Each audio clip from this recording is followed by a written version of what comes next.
जिस गोबर को हम वेस्ट समझते हैं, जिस गोबर का हम इस्तेमाल नहीं करते हैं, उसको हम कैसे कैसे इस्तेमाल कर सकते हैं, वो देख के आप हैरान हो जाएंगे।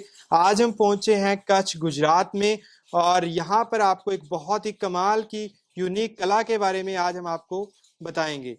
तो हमारे साथ सर हैं। तो सर जी नमस्कार। नमस्कार सर छोटा सा एक परिचय दें अपना। जी, मेरा नाम मनोज सोलंकी है। मैं अभी यहाँ जो संस्था पे आप आए हैं जी जी। उसका नाम है रामकृष्ण ट्रस्ट, जिसका मैं मैनेजिंग डायरेक्टर हूँ। तो मैं आपसे जानना चाहता हूँ ये शानदार कला क्या हो रही है सर? ये गोबर का क्राफ्ट है जी कि जी गोबर वो हमारे घर के अंदर जब गाय थी जी तो जी उसके गोबर में से हम कई जरूरियातों, घर की सुशोभन के लिए, उपयोग के लिए चीजें बनाते थे।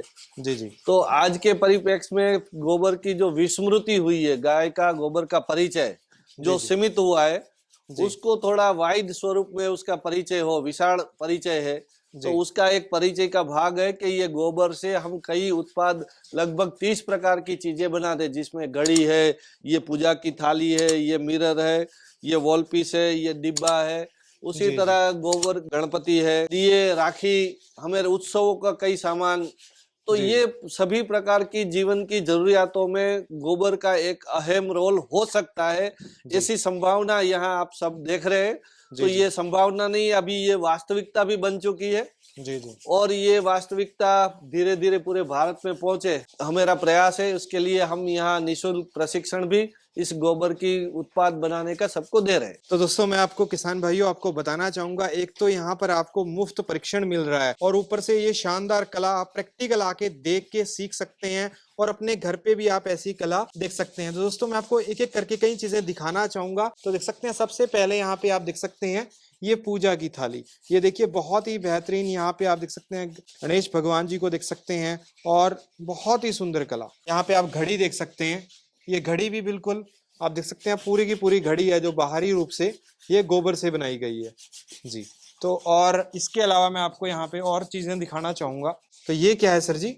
ये गोबर का एक डिब्बा बना है, कलाकृत किया हुआ है, तो ये डिब्बा बन गया है। ये कलाकृति नहीं करते हैं तो वो गोबर का गमला है जी जैसे, जी जी तो गमले में से एक डिब्बा भी कलाकृत डिब्बा बनाया है। जी जी जी जी। तो दोस्तों देख सकते हैं आप, यहाँ पे गोबर का डिब्बा भी है। तो सर ये केवल गोबर से बन जाता है? इसका बनाने का प्रोसेस क्या है सर? इसकी खोज कैसे की आपने? नहीं, वो गोबर को जब हम नजदीक गए तो मालूम हुआ कि गोबर के अंदर भी फाइबर्स है और उसमें कुछ एडेसिव ले, जो उसकी एक स्ट्रेंथ है। जब हम उबला लगाते थे तो उबले को हम तोड़ते थे, जल्दी टूटता नहीं था। तो उसमें काफी संभावना ध्यान में आई। तो धीरे धीरे एक मोबाइल की चिप से लेके कई चीज बनाने का धीरे धीरे विचार आया। तो उस तरीके से हमने, ये मोबाइल की एंटी रेडिएशन चिप है, तो ऐसी एक चीज पहले किया। तो उसमें से काफी चीजों की संभावना धीरे धीरे रोज बरोज के कार्य में समझ में आती गई और गोबर का इस तरीके से एक विशाल उपयोग हमारे ध्यान में आया। तो इसकी शुरुआत कैसी होती है? ताजा गोबर जो देती है जी जी उसको गोबर के अंदर कुछ हम उसमें एडेसिव, कई चीज ऐसी होती है कि जिसमें मिलाना पड़ता है, कई चीज ऐसी है कि जिसमें कुछ मिलाने की जरूरत नहीं है, सिर्फ उसको एक सांचे में ढालना है। ये देखो यहाँ सांचा बना हुआ है, ये घड़ियाल का सांचा है। तो ऐसे कई, नीचे तोरण का है, मिरर का, अलग अलग प्रकार के जो सांचे है वो ऐसे ही सांचे में डाल के उसको सुखा दिया है। और कई चीज ऐसी होती है कि जो छोटी होती है, टूटने की संभावना, तो उसमें हम मेंदा लाकड़ी है, ऐसे चीज उसमें हम, ये गम पाउडर है, गोवर गम का पाउडर है, ऐसे मिट्टी है, उस कुछ मिला के उसको थोड़ा स्ट्रेंथ बढ़ाने की जरूरत होती है तो बढ़ाते हैं। तो उसको मिक्सिंग करने के लिए हमने एक यंत्र भी लगाया हुआ है कि ये धीरे धीरे, पहले छोटा काम था, अब काम बढ़ गया, तो ये काम भी मशीन से क्यों न किया जाए। तो ये जैसे आटा बुनने की मशीन है ये, और उससे हम अब गोबर बुन रहे हैं। और ये सांचे में, घड़ियाल का सांचा इस तरीके से ये बहन तैयार कर रही है और ये सांचे में डल रहा है। तो ये प्योर गोबर है और प्योर गोबर में कुछ चीजें ऐड की गई? हाँ, उसमें मेंदा लाकड़ी मिलाई है अभी। मेंदा लाकड़ी? हाँ, मेंदा लकड़ी है और उसी तरह कोई न कोई एडेसिव, थोड़ा चिकना पदार्थ हम मिला। हाँ, गोबर का पाउडर है, ये देखो, ये पूरा सांचे में डाल दिया, ऊपर गोबर का पाउडर छिड़क दिया, तो जल्दी भीगा है वो सूख जाएगा, फिर उसको उल्टा करके निकाल देंगे। तो दोस्तों देख सकते हैं यहाँ पे बहुत ही खूबसूरत अलग अलग तरीके की कला आप यहाँ पे देख सकते हैं। ये देखिए बहुत ही शानदार। मैं आपको एक सैंपल के तौर पे दिखाना चाहूंगा। तो ये काम कैसे करता है वो आप एक बार देख लीजिए। ये इस तरीके से इसको पलटी मारा जाता है सांचे तो ये एक सांचे के अंदर था, जिस सांचे को हमें रूप देना है इसको डालने के बाद, उसके बाद ये इस तरीके से किया जाता है।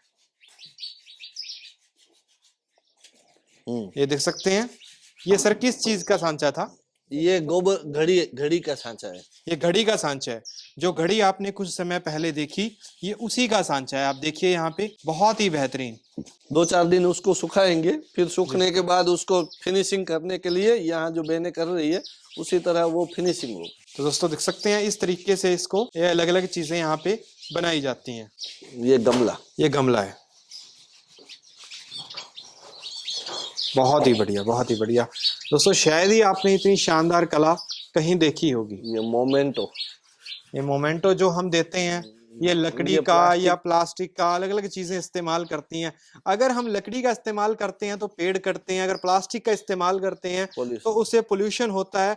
लेकिन यहाँ पे आप देख सकते हैं मिट्टी, गोबर, यानी कि नेचुरल चीजें जो कल को हमें वेस्ट भी करेंगे तो वो चीजें कभी भी हमारी खराब नहीं होगी। तो यहाँ पे आप देख सकते हैं दीवार में सजाने के सामान है। बिल्कुल, दीवार में सजाने का आप यहाँ पे सामान देख सकते हैं। बहुत ही वॉल पीस है, राखी है, ये नीचे राखी है जी। राखी आप यहाँ पे देख सकते हैं। जब रक्षाबंधन का त्योहार आता है तो उसमें भी आप देख सकते हैं हम कितना सारा पोल्यूशन करते हैं, कितनी अलग अलग चीजों का प्रयोग किया जाता है। तो यहाँ पर आप देख सकते हैं, यहाँ पे कला आप देखिए। यहाँ पे महिलाओं को क्यों विशेष कर रखा है सर आपने? ये सामान्य काम है और महिलाओं के पास भी आज रोजगारी की समस्या है, तो ये गांव की महिला हमारे पास में ये सब रहते हैं और बहनों के अंदर कला का एक विशेष गुण रहता है। बिल्कुल बिल्कुल। तो उसके हाथ से जब काम करते हैं तो अच्छा सा वो काम मिलता है। सर आपने बहुत ही कमाल की बात कही कि महिलाओं में विशेषकर एक कला होती है किसी भी चीज को संवारने की, सजाने की। तो उस कला का यहाँ पर आप एक नमूना आप यहाँ पे देख सकते हैं, बहुत ही बेहतरीन। तो यहाँ पे देख सकते हैं। तो सर इन सब चीजों को बनाना एक बात है, लेकिन इनको सेल कैसे किया जाए? आप नए किसानों को क्या समझाते हैं, क्या सिखाते हैं कि वो इसको सेल कैसे कर सकते हैं? जी, आपकी एक बहुत महत्वपूर्ण बात है कि उत्पादन जितना महत्व का है उतना ही सेल महत्व का है। बिल्कुल। सिर्फ उत्पादन करने से काम खत्म नहीं होता है। जी। तो आपने जो बात बताई, तो हम तो यहाँ क्या है, ये प्रशिक्षण केंद्र है, पूरे भारत से लोग आते हैं देखने समझने के लिए, तो वो लोग खरीद के जाते हैं। दूसरा है कि अभी प्रादेशिक मेला लगता है, हर जगह मेला कोई न कोई ऐसे 2 दिन का 3 दिन का, तो उसमें हम ये सब चीज लेके, हमारा एक डिवीजन है जो मार्केटिंग करने जाता है। बाकी मेरे गांव के अंदर भी एक है, हमारे एक नजदीक का शहर है, उसमें भी हमने इसका स्टॉल बनाया है। और दूसरे जो ये कई लोग डीलर के तौर पे हमारे से माल वो लेके अपने शहर के अंदर बिक्री करते हैं। तो उस तरीके से अलग अलग पद्धति से अभी तो हम बिक्री कर रहे हैं और किसान को भी बिक्री के लिए इस तरीके के अलग अलग प्रयास करने पड़ेंगे। तो सर ने बहुत बेहतरीन बात कही कि अलग अलग प्रयास आपको करने होंगे। तो दोस्तों अगर आप इस चीज का परीक्षण लेना चाहते हैं तो हम आपको डिस्क्रिप्शन में एक मेल आईडी प्रोवाइड कराएंगे। तो उस मेल आईडी पे आप मेल करके सर का एड्रेस जान के आप यहाँ पर विजिट करके, एक डेट होती है सर, आप डेट वगैरह बताना चाहेंगे किस तारीख को? नहीं, ये ग्रामोद्योग के काम देखने के लिए, सीखने के लिए 365 दिन है, वो कोई डेट नहीं होती है। मेरा जो डेट है, एक हम प्रशिक्षण रखते हैं जो जैविक प्राकृतिक कृषि का, तो प्राकृतिक कृषि के लिए हर महीने की 12, 13, 14 तारीख वो निश्चित है।